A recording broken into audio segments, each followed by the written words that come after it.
Right now, sitting on a convenience store counter, or maybe buried at the bottom of a junk drawer in your kitchen, is a cheap plastic pocket lighter. Oh, yeah, totally unremarkable. Completely unremarkable.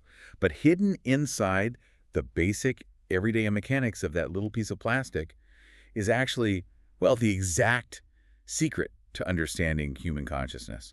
And maybe more importantly, understanding why we suffer. I mean, it's a bold claim, but it really is one of the most brilliant translations of abstract philosophy into something you can literally hold in the palm of your hand. It really is. Because usually when you start tossing around phrases like, mindfulness or the consciousness element or letting go, people immediately put their guard up. Oh, absolutely. The wall goes right up. Right, because it sounds like work. Yeah, the terminology can feel so incredibly dense or just shrouded in this mystical academic jargon.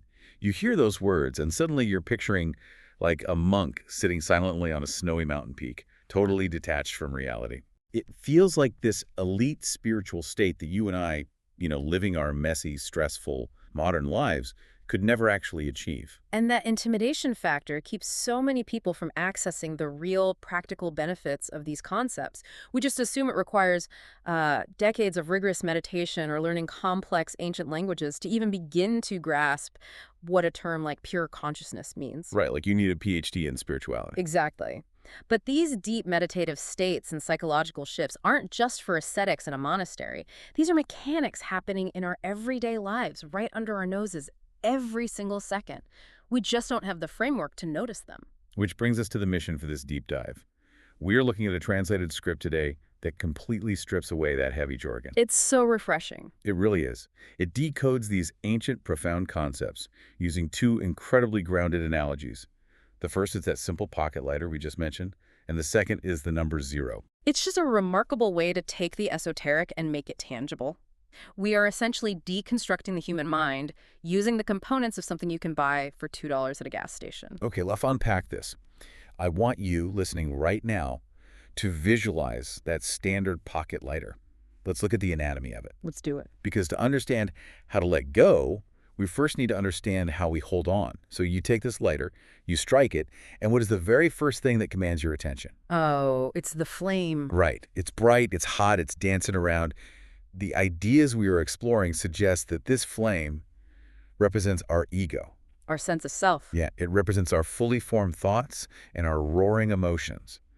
And that means both our happiness and our deep suffering. The flame is the end result. It is the final product of a very rapid chain reaction. But because it's the most visible, tangible part of the process, because it throws off heat and light, it is where all of our attention goes. And society constantly conditions us to identify completely with that flame. Yeah. Think about the language we use, right? When that fire flares up, we say, I am angry, or I am sad. We make it our identity. Exactly. We don't say there is anger present. We actually merge our identity with the fire. We start to believe that this flickering, chaotic, temporary energy is who we fundamentally are in that specific moment. Which, if you think about it, is a thoroughly exhausting way to live. Oh, totally. Constantly flickering, constantly consuming energy to burn, we get entirely caught up in the heat of the emotion, totally forgetting the mechanism that created it in the first place. I am genuinely struggling with one aspect of this, though. Okay, what's that? If the flame is the final roaring emotion, the anger, the sadness, the anxiety, what is the spark? What actually lights the fire? That's the key question. Because part of me hears this and thinks, okay, is the goal of mindfulness to just break the lighter so it never sparks again? Am I supposed to just become an unfeeling robot to avoid suffering? I am so glad you brought that up. That is probably the single most common misconception about mindfulness, and the source material we're looking at addresses it beautifully. Good, because it always bothered me. The spark, the physical act of the little flint wheel spinning and catching, represents sensory contact. It is the exact moment your eyes see a specific shape, or your ears hear a specific tone, or your skin feels a change in temperature. So it's literally just the friction of the outside world hitting your internal sensors. Precisely. It's biological. And what's fascinating here is that as long as you are a living, breathing human being, that wheel is going to spin. Right, you can't stop the world. You live in a physical, chaotic world.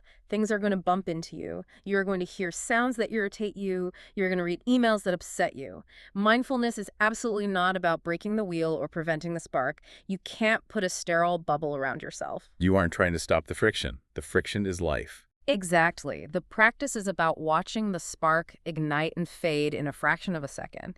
It is the awareness of that initial contact. Just seeing it happen. Right. You recognize it as just a temporary physical reaction to a stimulus rather than immediately letting it consume you. The wheel spins, the spark flies, and then if left alone, it just goes out. But a spark on its own just fizzles out instantly. It needs fuel to become a flame. It does. And this is where we get to the hidden element, which is the part of the analogy that really shifts the perspective for me. Inside that plastic lighter, there's something you can't even see unless you hold it up to the light and look really closely. The invisible gas. The butane sitting quietly in the reservoir. Yes. This gas represents what is referred to as the consciousness element, or natural knowing. Right. It is clear, it is formless, it is totally unbothered, but it is completely obscured by the bright, chaotic flame of our emotions once it gets ignited. This is a massive paradigm shift for how we view our own minds. This natural knowing, this pure consciousness, isn't some mystical energy you have to go out and acquire through, like, decades of chanting. Right, you don't have to buy it. It is already inside you, acting as your baseline state. It is pure potential. But because it is formless and invisible, we ignore it. We only pay attention to our internal state when that gas is released, meets a spark of friction, and turns into the blazing flame of our ego. So the gas is there, waiting. But a spark alone doesn't keep a fire burning. It flashes and it dies. To get that roaring flame of anger or anxiety, there has to be an intervention. Someone has to actively hold the button down. And that brings us from the anatomy of the mind to the actual mechanics of our suffering. We are looking at the concept of craving and attachment here. The idea is that when we get angry or sad, it's not just that a spark happened to us, it's that we strike the lighter, the spark catches, and then we deliberately hold our thumb down on the little plastic lever. We are the ones doing it. Yeah, we are continuously feeding our own invisible gas into the spark to keep the flame alive. The initial spark, the initial moment of sensory contact is entirely natural. But the prolonged burning, the suffering, that is a choice. We are draining our own reservoir of consciousness to sustain an emotion that would have otherwise died out in a millisecond. Here's where this gets incredibly real for me. Think about when someone cuts you off in traffic. Oh, classic example. The moment their car swerves into your lane, you have to slam on the brakes. Oh. Your heart rate spikes, your chest tightens, your eyes widen. That is the wheel spinning. That is the spark. Right. It's an automatic, biological, neurological response to a dangerous sensory input. It's an amygdala hijack. It's a survival mechanism. The spark is necessary in that moment to keep you from crashing. But then what do we actually do? The car speeds away, you are safe, the danger is over. But instead of letting that spark fade, we press our thumb down on the button. We really do. We grip the steering wheel, we get to work, sit at our desk, and we are still absolutely fuming. We spend the next hour, or even later when we were at home in the shower, replaying the argument in our heads. Yeah. We are imagining what we should have yelled out the window. The shower argument is the ultimate example of holding the button down. Right, and there's a physiological reason we do it, which is the crazy part. We get a weird sort of dopamine and adrenaline hit from the outrage. We get addicted to it. Yeah, our brains get addicted to the feeling of being wronged or being right. So we artificially keep the anger alive. We are feeding our pure consciousness into that spark to maintain the flame of our own outrage long after the friction has stopped. The physical danger is long gone. The sensory input, the car swerving, it ended hours ago, but the flame is still roaring because you refuse to take your thumb off the lever. You are choosing to suffer by keeping the fuel flowing. So the solution is wonderfully simple on paper, even if it's incredibly difficult in practice. You just let go. You lift your thumb. True mindfulness is realizing that the flame is a byproduct. When the wheel spins, when the guy cuts you off in traffic, or when you read a passive-aggressive email from a colleague, you acknowledge the spark. You feel it. You feel the adrenaline hit your bloodstream.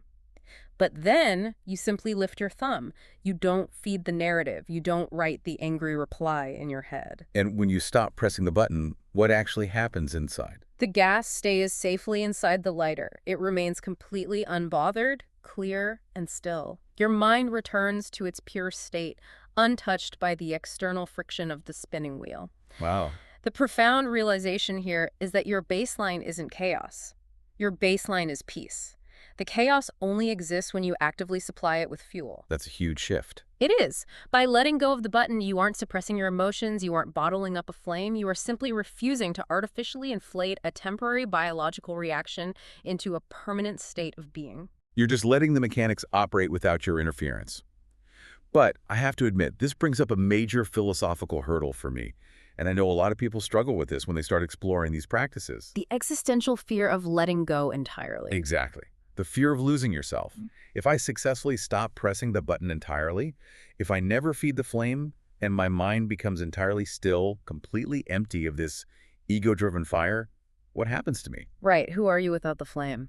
Do I just melt away? Yeah. If there is no flame of personality, of opinions, of anger and passion to define me, do I just dissolve into some giant cosmic universal soup where everyone's consciousness is just blended together? It's a very common apprehension. If the goal is to stop feeding the flame, to stop generating this unique, fiery ego, do we lose our individuality? Does our internal gas just leak out and merge into the atmosphere? To answer this, the ideas we're examining introduce a second core analogy, and it involves the number 0. I love this thought experiment. Brilliant. I want you to picture drawing a big 0 on a piece of paper right here on Earth. Just a normal circle on a page with a pen. Now, imagine an astronaut standing on the surface of the moon, taking a stick and drawing a 0 in the lunar dust. The question posed is, are those two zeros the same 0? It forces you to separate physical reality from conceptual reality. Physically, spatially, they are millions of miles apart. They are entirely separate entities. One is ink on paper, the other is a trench in the dust. They have different physical boundaries. Right. But in their state, in their mathematical meaning, they both represent absolute emptiness. They both hold a value of exactly 0. In that sense, they are perfectly identical. If we connect this to the bigger picture, this is a brilliant way to explain a core concept in Theravada Buddhism, which is the tradition heavily influencing these ideas. Right. There is a common misconception, often borrowed from other spiritual traditions, that achieving ultimate peace or enlightenment means your individual soul merges with the supreme universal soul, like a drop of water falling back into the vast ocean. The cosmic soup theory. I lose my dropness and just become ocean. But this specific philosophy rejects the idea of a universal gas cloud. It asserts that enlightenment, or ultimate mindfulness, isn't about merging your internal gas with everything else and losing your boundaries. Instead, it is about achieving the exact same state of emptiness. The term for this is sunnata. Sunnata. And that doesn't mean a dark, depressing void, right? Not at all. In this context, emptiness means an emptiness of agitation, an emptiness of ego-driven interference. It is a state of absolute equilibrium. So it's about resonance, not merging. Precisely. You retain your physical individuality. You are still you. You are the 0 drawn on Earth with your own specific history, your own body, your own memories. But internally, your state perfectly matches the emptiness of the universe. Your mind achieves a value of 0. That makes so much sense. Because you are no longer generating the chaotic heat of the flame, your internal climate perfectly mirrors the ultimate peace of the cosmos. You are identical in state, not identical in substance. The 0 on the Earth and the 0 on the moon are totally separate objects, but they are experiencing the exact same absolute stillness. That actually takes away the fear of obliteration for me. You aren't being destroyed, you're being balanced. It frames mindfulness not as an erasure of the self, but as a tuning of the self. You are tuning your instrument to match a universal frequency of peace. And I want to bring this philosophy back down to Earth, literally for a moment, because it's fun to talk about astronauts and cosmic resonance, but what does achieving a value of 0 actually feel like when you are sitting at your office desk on a Tuesday afternoon? It looks like clarity. When you are in that state of 0, you can still answer emails, you can still have meetings, you can still navigate your life, but you are doing it without the distortion of the flame. Right. When a problem arises at work, it's just a problem to be solved. It's a spark. You don't turn it into a blazing inferno of self-doubt or resentment toward your boss. You just observe the data, handle the situation, and return to 0. Philosophy is only really useful if it changes how we operate. So let's talk about the practical application. How do you, the listener, actually use this tomorrow morning? We can map this directly onto the mechanics of the lighter we discussed earlier. First, you have to recognize your emotions as just the flame. When you are furious at your partner or feeling deeply insecure after looking at social media, you have to mentally step back and remind yourself that the emotion is a temporary result. It's just a byproduct. Yeah, it is a byproduct of friction. It is not the core of who you are. It is just the fire currently burning at the top of the lighter. That separation is vital. You have to realize you are the observer of the flame, not the flame itself. Second, you have to actually notice the spark.